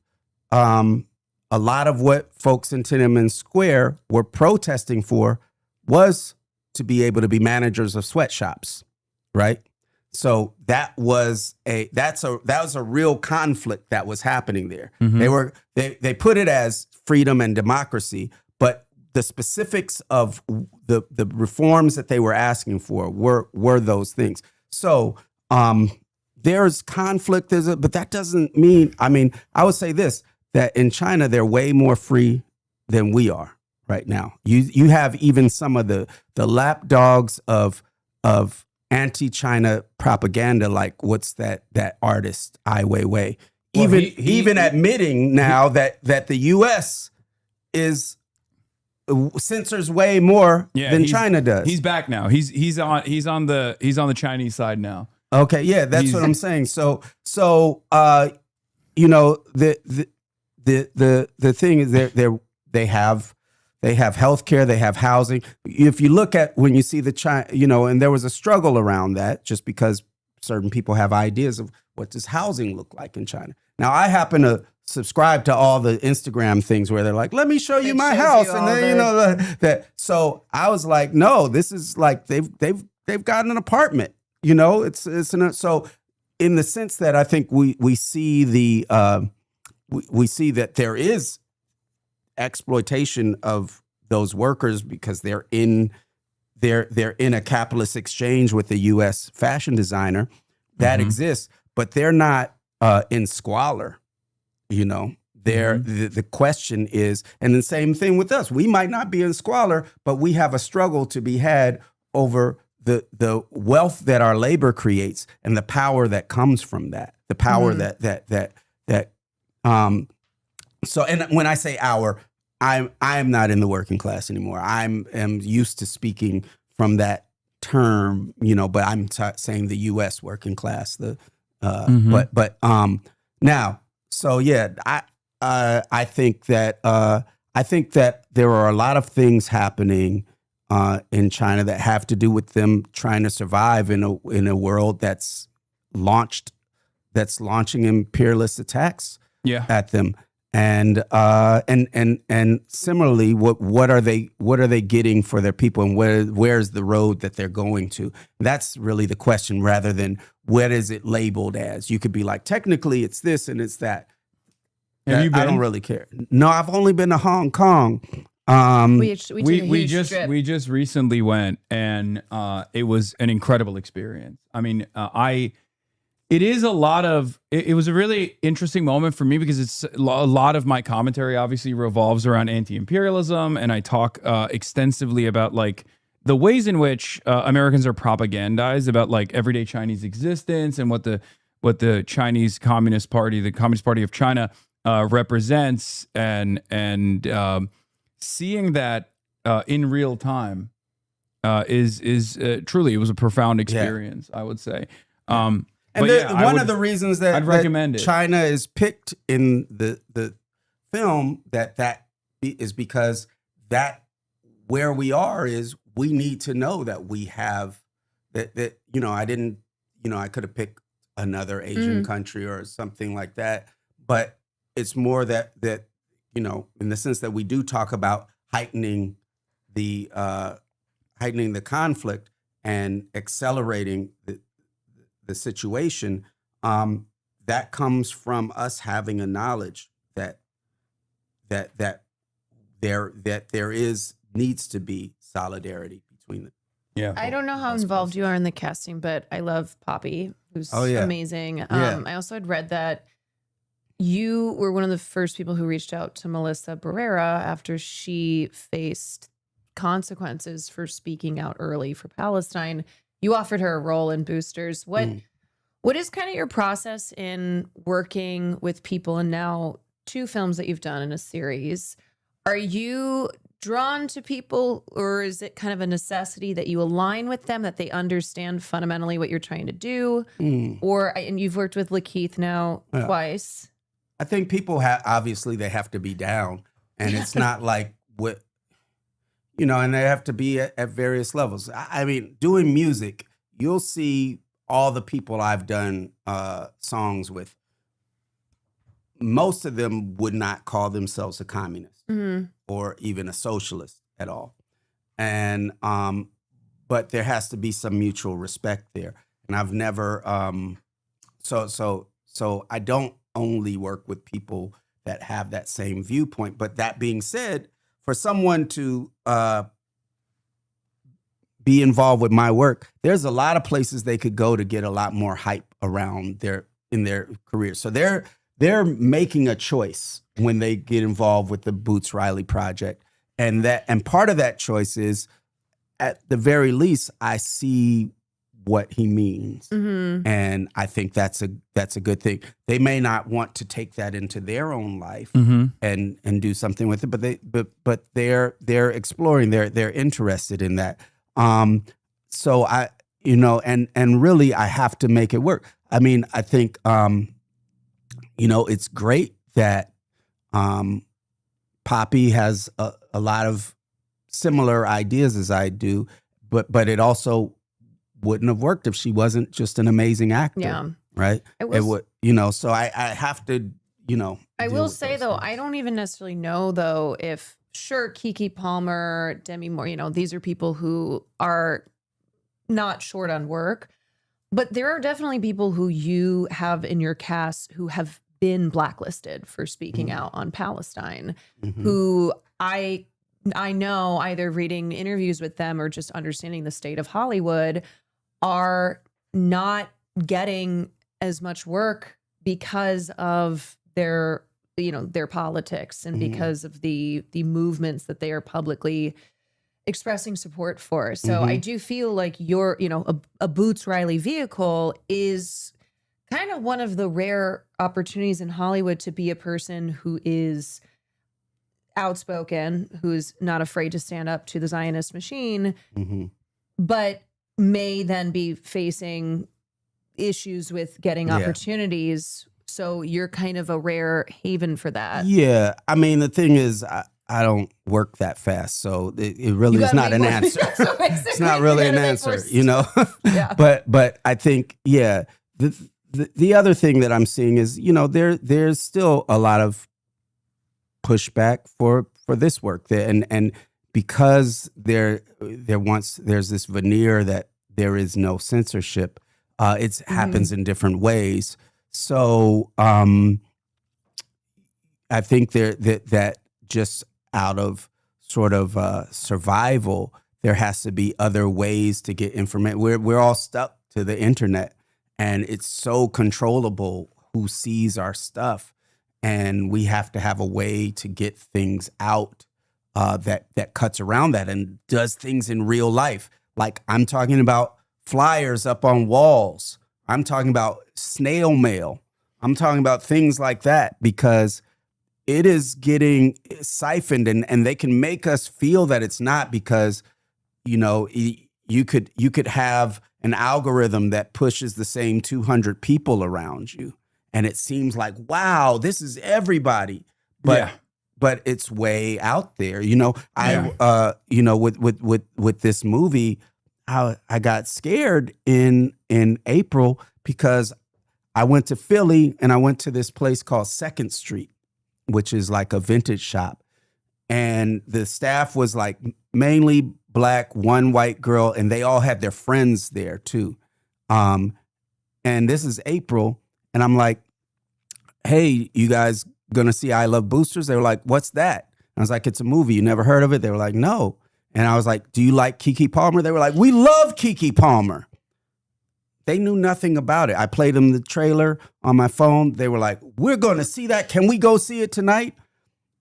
Like the idea that things are being, we can't, naively think that it's getting out there and that we can do these things. That's another reason that on the job organizing is important, because you need to talk to people in real life. You can't just be like, I posted a thing. Right. Does everybody want to come to this? You gotta, talk to people and get out of there.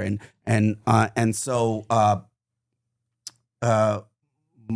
don't think the things that you said are true, that I'm hiring people, but I'm not hiring them only because of that. Sure. Yeah. And Melissa Barrera didn't work out. I don't really like to talk about that because, one, Eiza Gonzalez did an amazing job, and the movie is the thing that it is. You could always talk about with all the roles, all the different versions of who it is, and it's a little bit not cool for the person that is playing the part. She only stated it in an interview to give you credit. And say, no, I she definitely finally get has that. opened up. I'm just saying that's why I don't really talk about it. Eiza is unbelievable. Yeah. Shout out again, thin eyebrows, dialectical materialism. And it was either the thin eyebrows or a unibrow, because I was like, we got to both would have been super rad. Yeah. I do think that it's interesting. It gives insight into your worldview a little bit about the importance of salting. And the importance of union organizing, because not to spoil anything too much, because I do want people to go and watch it. It's a brilliant movie. I feel like there is one if you're character subscribing to Hasan Piker and we're like 5 weeks into this movie being out, they're probably not going to go see it if they haven't yet. But they might not have actually heard about it, because you were talking about the limitations. Maybe possible. Yeah. The limitations in terms of marketing. Everyone has seen it. Yeah, but but what I was saying is it's very obvious that there's a right way to directly solve the problems that everyone is experiencing, and then there are other ways that they keep trying to get around to, and it's very clear what direction you point to as far as definitely success. Yeah, definitely. It's class struggle. It's organizing on the job. It's a thing that until recently was not being done much on the left. And I don't mean to think that, and just from what I know of it, it's definitely not easy. It's definitely not anything. This is one reason why there's a certain device that helps us get past a certain thing so that we can see, one direction. And honestly, and I think we could talk about this. I think one critique about it was that it only shows this direction. It doesn't show the quote unquote final goal of a new world, right? And there's been and it's interesting because I've sat around and tried to figure out how could I make a movie about us having a socialist or a communist world. How could I do that? And really tried to figure it out. And a lot of times it's how do you show that how do you show that everybody has healthcare, everybody has a place to live? How do you show that? Well, and conflict, still having you will have conflict. Right. There's always going to be conflict. There's always going to be struggle, and you can figure that out. But how do you show that the world has all these things fixed? And it occurred to me that the reason it's hard to show that is because in all the movies that we've seen growing up, the world is already like that. People don't have a problem getting healthcare. Everybody has a job. Whether they get education or not just has to do with whether they're motivated, things like that. And so there's a thing that has to happen. But you're right. The conflict that happens is a way to do it. Star Trek, for decades, they're living in a communist world. Yeah. It I doesn't love pointing to that. It doesn't necessarily inspire anybody to make a revolution in like all of that stuff, because it kind of looks on the like background. what. Well, it's also the like, backdrop. yeah. I mean, and that's what it would really be. We'd go on with our life, but have all these things taken care of. So it's what if it's a little bit something. What if the friction there was presented from the perspective of people who are trying to foment a capitalist counter revolution? I've been thinking about that. Yeah, in a communist world. Okay, and screenwriter. then Screenwriter the whole Hasan. point of it is like where they just give up Yeah. at the end because they realize that they were wrong. Oh, whoa. I mean, There you go. I'm not a screenwriter. I'm Why don't I'm not a very creative person at all. This is all I think you should turn your podcast into like a radio show, and you Yeah. tell that story and that's have what like it sound is. effects and Oh, stuff that's like true. that. That actually is brilliant. No, I was gonna say this is a radio show for the most part for a much newer audience. One last question, and thank you so much for giving us so much of your time. One last question I have for you is maybe a little bit silly, but how tapped in are you with this upcoming generation, Gen Z and Gen Alpha? Because like a lot of the outfit design that you had in the movie was, I mean, it nailed it. It nailed it a lot. One, we have to talk about Shirley Carrata, who's our costume designer on this. And one, she is tapped in, but two, I like to remind Gen Alpha and Gen Z that they're just doing the shit we did. Yeah.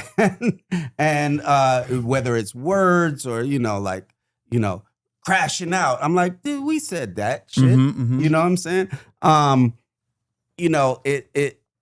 So it goes a lot, but I should talk about, with costumes, Shirley Carrata, she, she's not only a costume designer, she's a stylist in the sense that she's not just like, I'm going to design and build all this stuff. Some of the stuff she's like, let's borrow that from that person. Let's get that from. So if you look at the end of I Love Boosters, there's a whole thank you list to all of these cool designers that lent Shirley stuff just because she's so cool. Is she from the Bay Area? No, she's from LA. So yeah.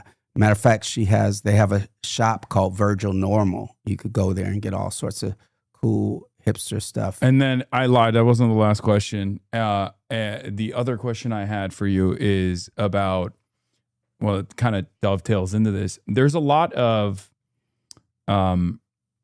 apathy amongst younger generations. And I think part of that is born out of the fact that at least my generation participated in Black Lives Matter protests in the aftermath of George Floyd's murder, George Floyd's assassination. And then they plugged their nose and they voted for Joe Biden, right? Many of them. Yeah. And none of the changes that were, none of the demands that were being made were actually listened to at all. As a matter of fact, the first thing that the Democratic Party did was 8 can't wait.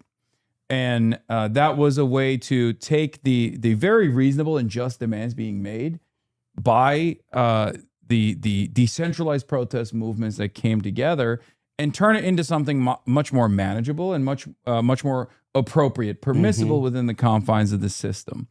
And even then, they couldn't even advance that agenda. Yeah.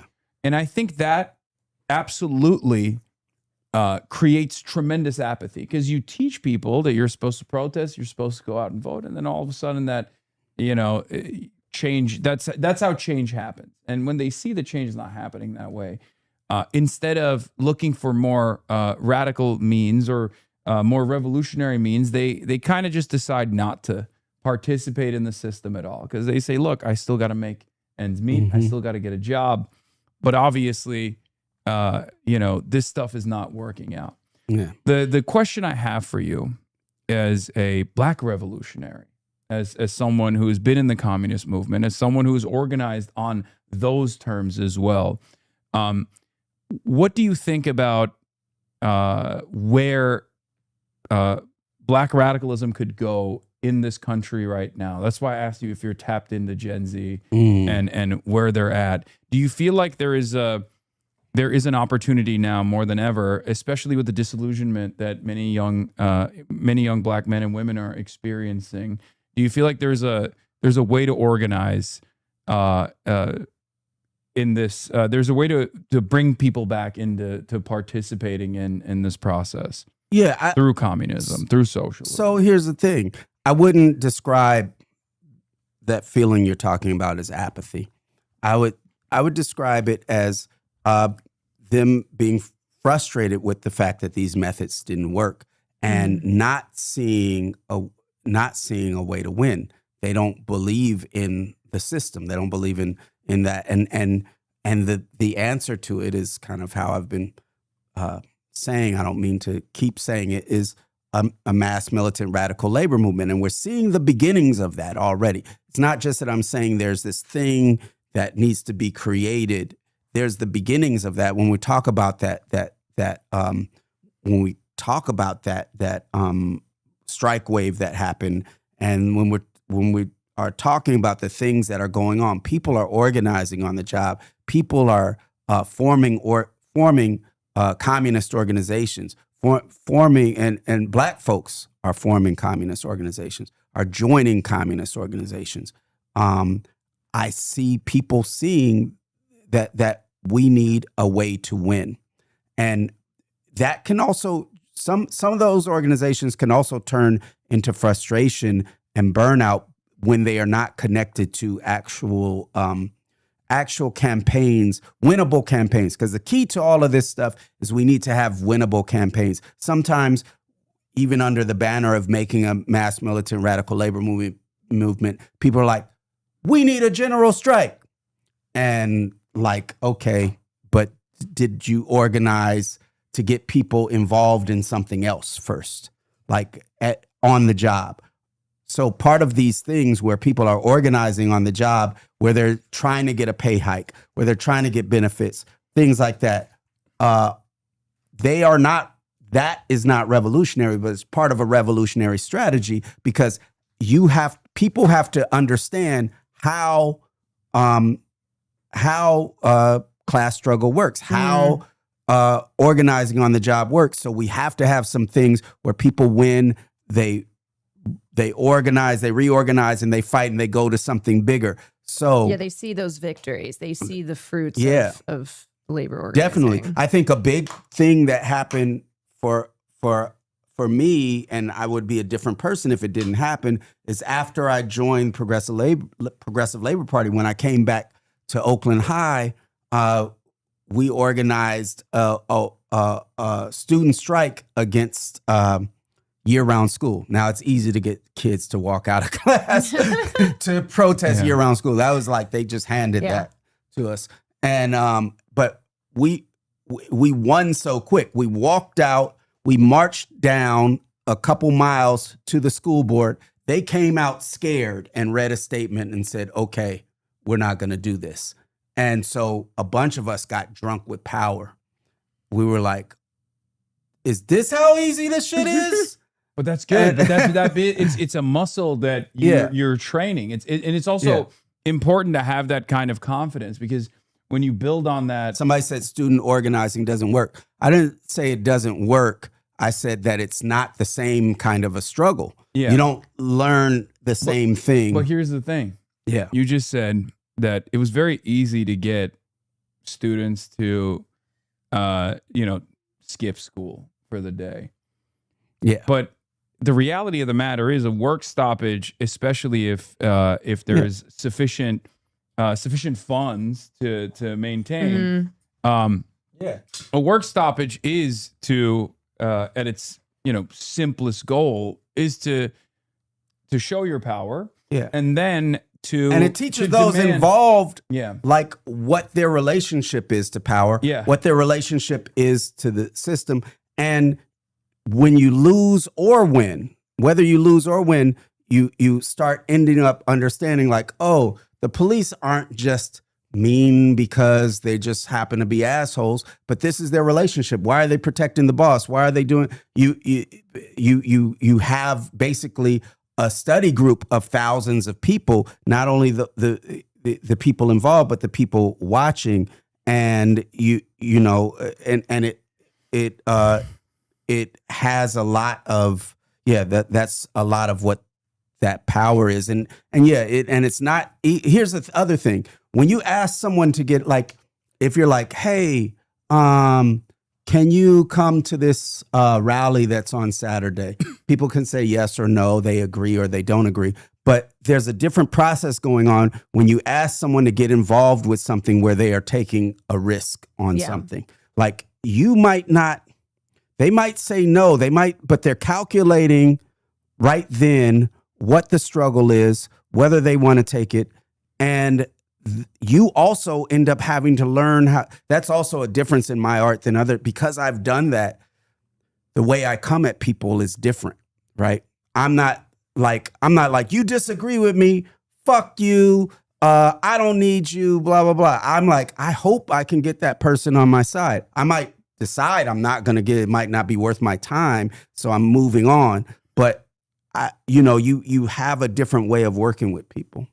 I would say too, as far as the way that it's also pressure put on the youth, where it's like, oh, the young people will save us because it's too late for, I used to hate that when I was a young person. Yeah, I don't think that we should be there would be all these old people. That idea that the young people will save us, because this is collective action of all of us. Also, yeah, exactly. It's 60-year-olds who are also, because of capitalism, still working in factories. It's and like, they also have younger relatives as well, and they see that they're still at home. For example, this is like, at least in my experience, like, because I talk to, when I go to these like No Kings protests, right? It's a liberal protest, like, but it's actually remarkable how many older people, retired people, or even like financially well-off people have an immediate connection to someone who is struggling, that actually did all of the right things. You went to college, you got a job, you're supposed to be able to make ends meet, and yet they're struggling financially. And I think that has caused some people to recognize that while their financial situation is far better off, they understand that their immediate relatives are still struggling when they shouldn't be, and that is another point of radicalization. There is definitely there is no generational. I mean, there's definitely a generational divide because boomers have a lot of the wealth still, but by and large, there are still people who recognize that the system is not working for them. And there is an opportunity there to harness some sort of revolutionary potential. Well, Boots Riley, thank you so much for coming on. Is there anything you want to promote, or any final words you want? The thing I want to promote is go see I Love Boosters now. Here's the truth about, we're moving on. We were in 150 theaters today. Today is Thursday or Wednesday? Wednesday. Today's Wednesday. By Friday, we're only in 64. So you need to see it. It may not be where you are at that point. There's so hopefully, maybe we'll be able to keep it in theaters at a low number, because the places that it is right now, it's like packed, because we're in like LA, the Bay Area, New York, Chicago, Atlanta. But we got to do that. The other thing I want to say is this shirt that I'm wearing. This is David Siqueiros, who was a communist, a Mexican muralist, communist painter. I wrote a song that was someone in the chat's relative. They were bringing it up in the chat. Oh yeah, okay, cool. Yeah.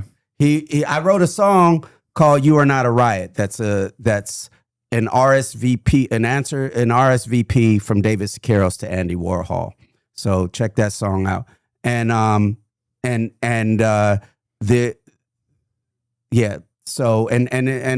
definitely, was a controversial figure in the sense that he did try to kill Trotsky, and he didn't though.